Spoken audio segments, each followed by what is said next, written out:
Hello, fabulous entrepreneur. It's Tash Corbin here, and welcome to another episode of the Heart-Centered Business Podcast. This is episode number 154, and so you can find the show notes as well as a link to a new special freebie that I have just for you over at tashcorbin.com/154.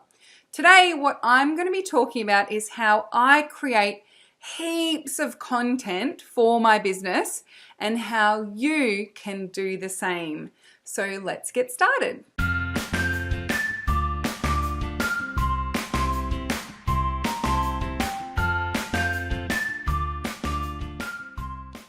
Now, if you add up all of the content that I create in my business every single month, there is quite a lot. I totally get it. If I think about, I do a podcast episode every week, plus I have a newsletter that goes to my list. I post on my Facebook page 3 times a day. I do Facebook Lives usually most days of the week. I post in several Facebook groups every single day, plus then things like course content, creating webinars, my masterclasses, the list goes on. A lot of people say to me, how on earth do you create all of this stuff? And actually, it's a lot easier than you think. I would say that for a lot of this, it has been a practice and a process, of course, of me learning what works for me and what doesn't, what my audience want, what they don't want from me, how to be really responsive and how to use stuff to the best of my ability, how to repurpose. You know, a lot of this is refining over many years. I started my business in 2013.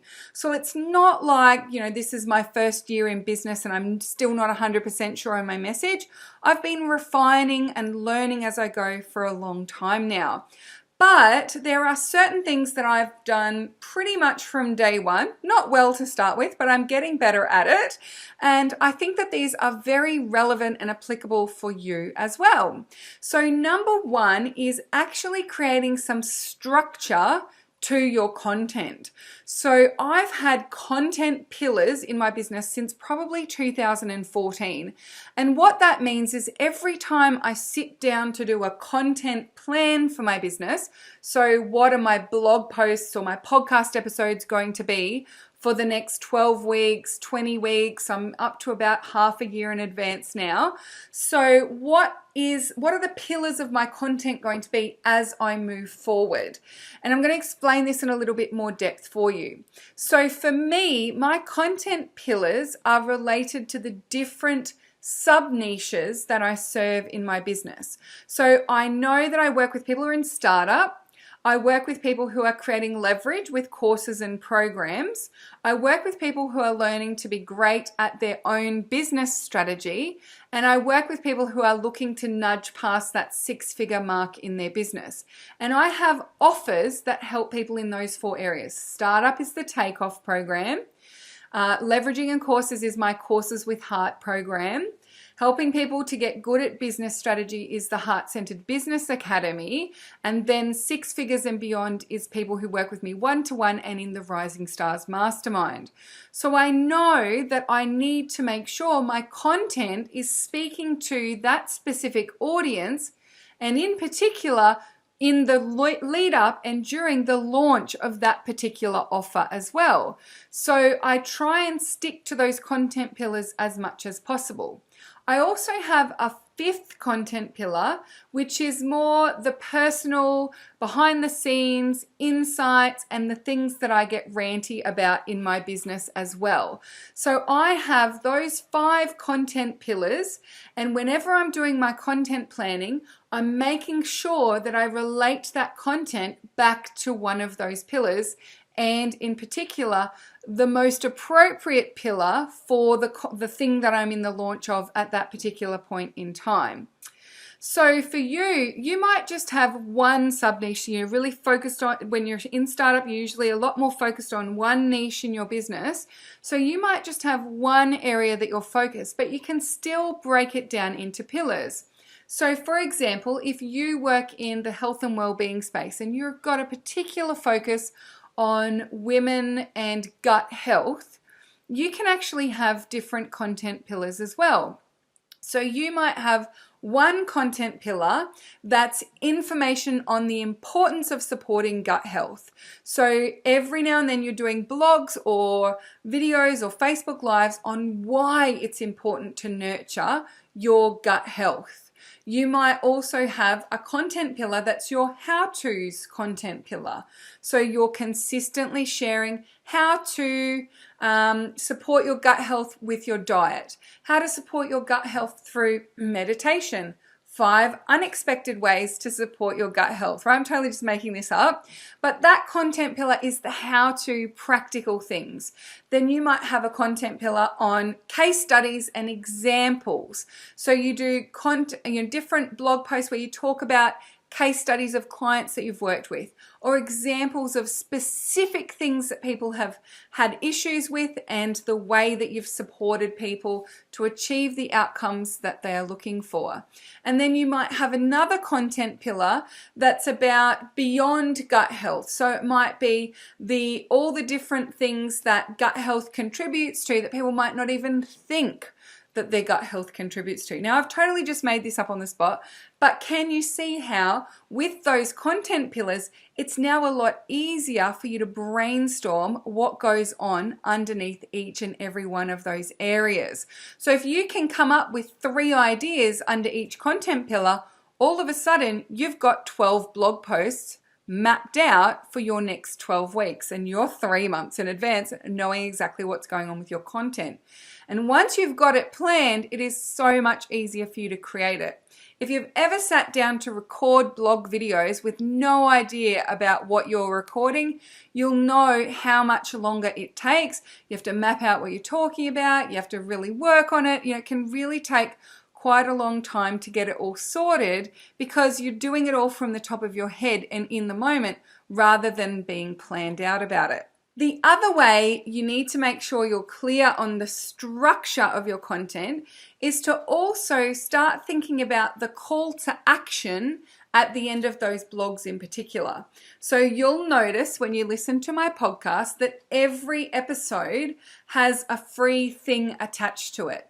And so I'm getting people to take that next step with me, jump onto my mailing list if they're not already on there, get a bit of extra insight from me, learn a little bit further so that we can continue growing our relationship together. So for each pillar, you might like to come up with a content upgrade or a gated piece of content or a freebie or an opt-in. You can call it whatever you like. You might like to come up with something that you can gate. People need to give you their email address for. And so when you're sharing a blog post that's about that particular content pillar, you're also sharing the freebie that goes with it. Now, a lot of people ask me the question, well, what's the point? Most people who listen to my blog are already on my mailing list.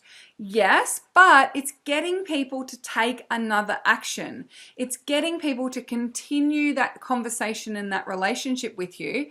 And if you distribute your content really well, then more and more people who come and find those blog posts won't already be on your mailing list. So you'll be making sure that they are if they happen to be one of those people.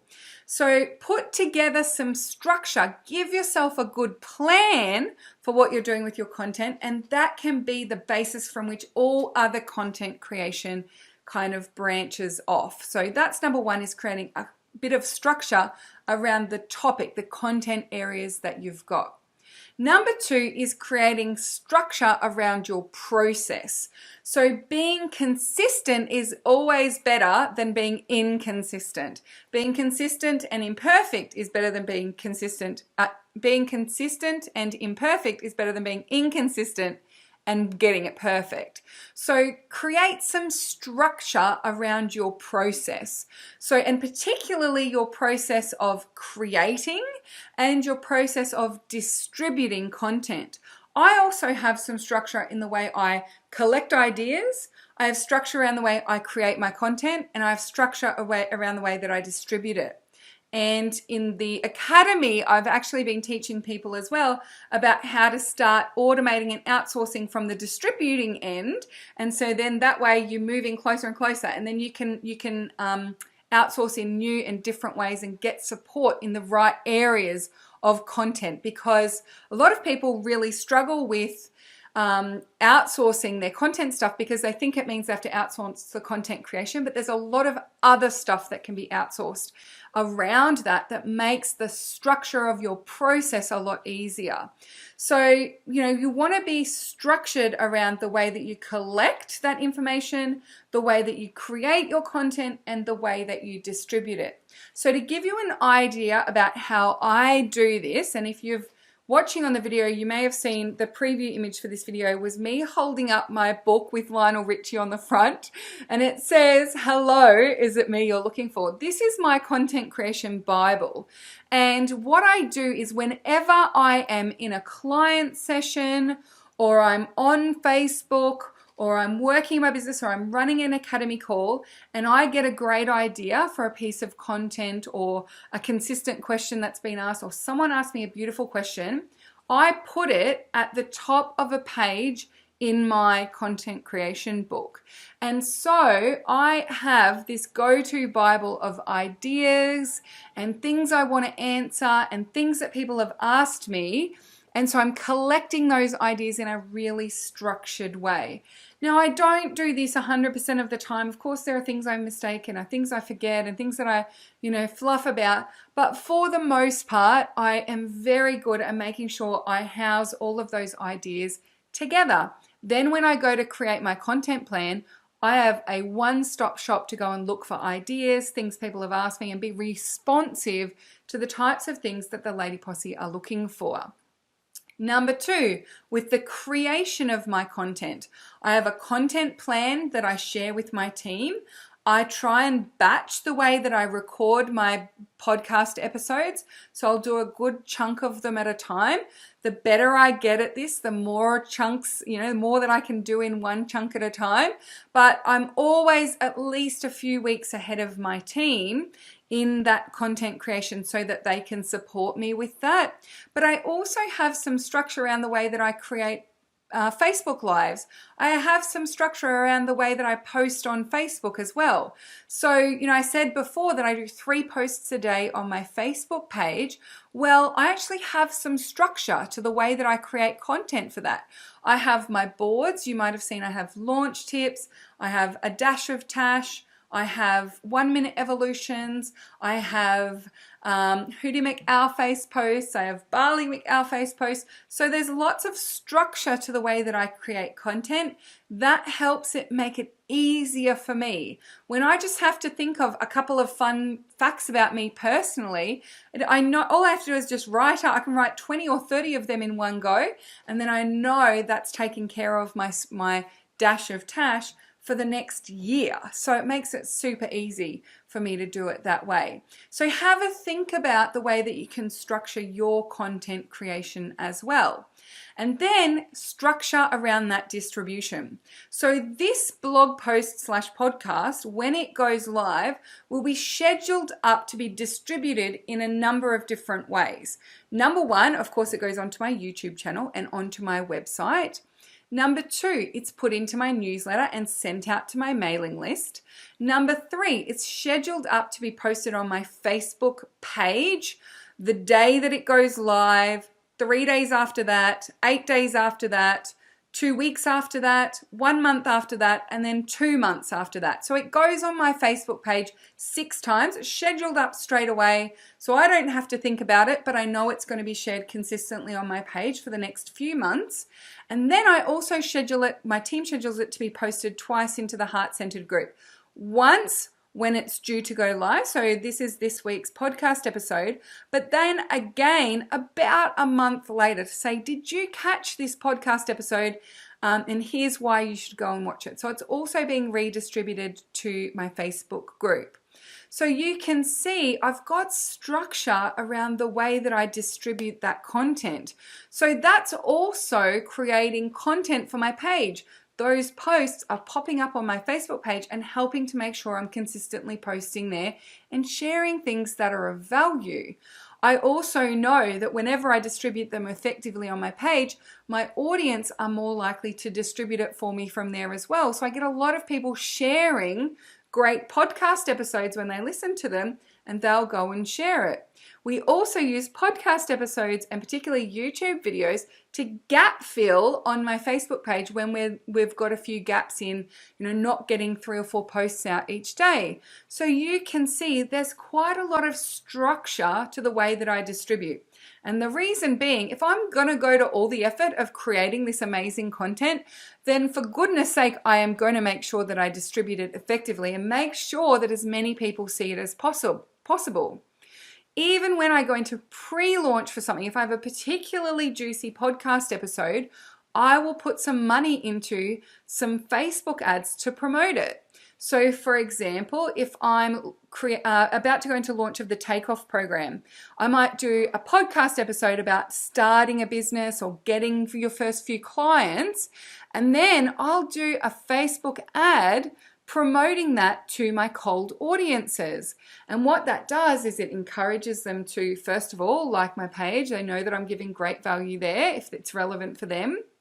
If they go over and watch that podcast episode, I'm encouraging them to sign up to my mailing list, but I'm also collecting them using my pixel so that I can remarket to them when I'm ready to promote my lead magnet for the Takeoff program. So there's some really great ways that you can be structured in the way that you distribute your content, but also you're making sure it's doing its job of bringing people to the next way of working with you, bringing them to the next layer of your funnel.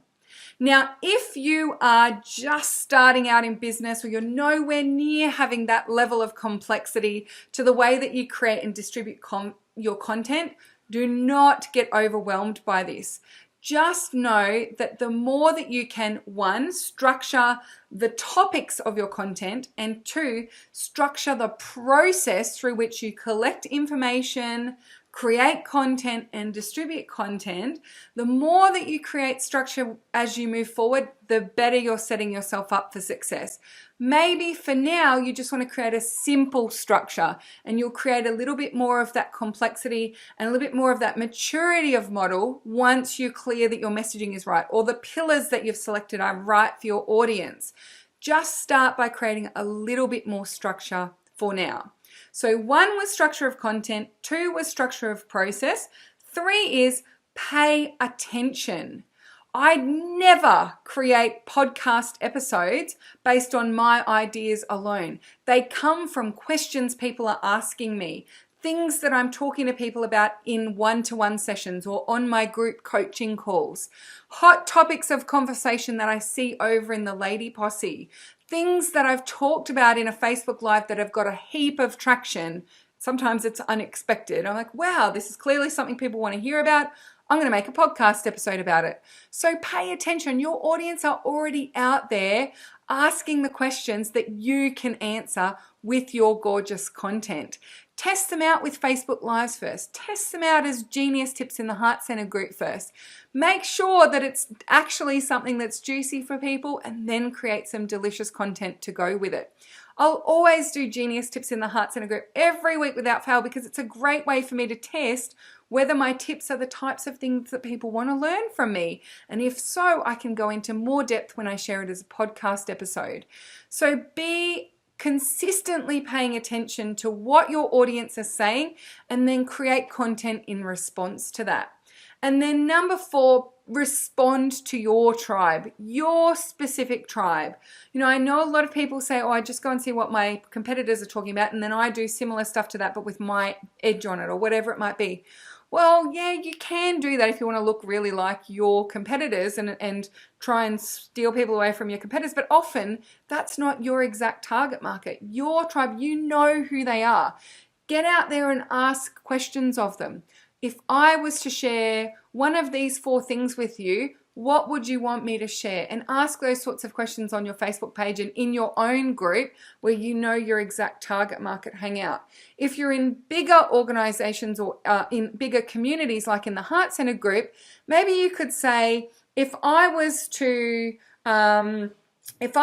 answer one burning question for you about your gut health, for example, what would that burning question be? And you can ask people for their questions.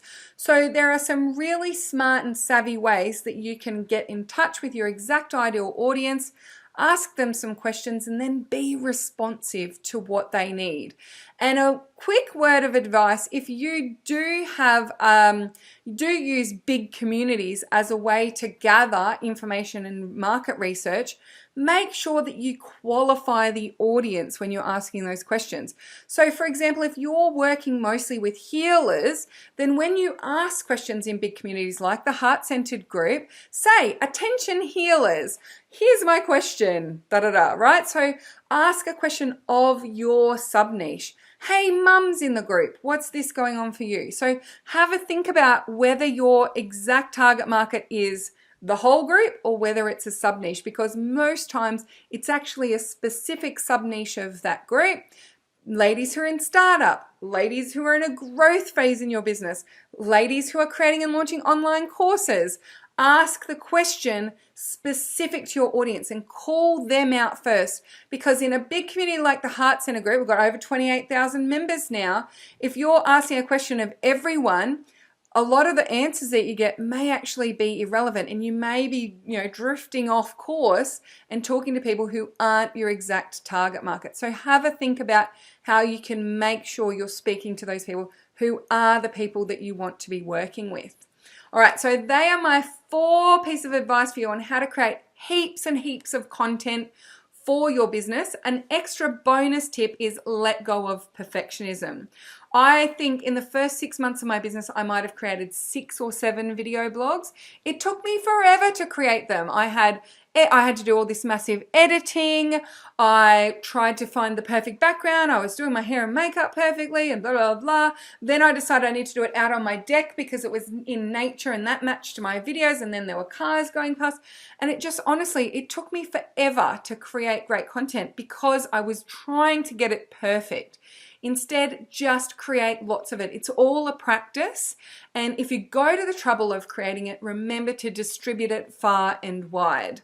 Now, if this is something that you really want to focus on and you need some extra help, I've got a great freebie for you today. See, I told you I was going to offer you a freebie, and that is my content planner.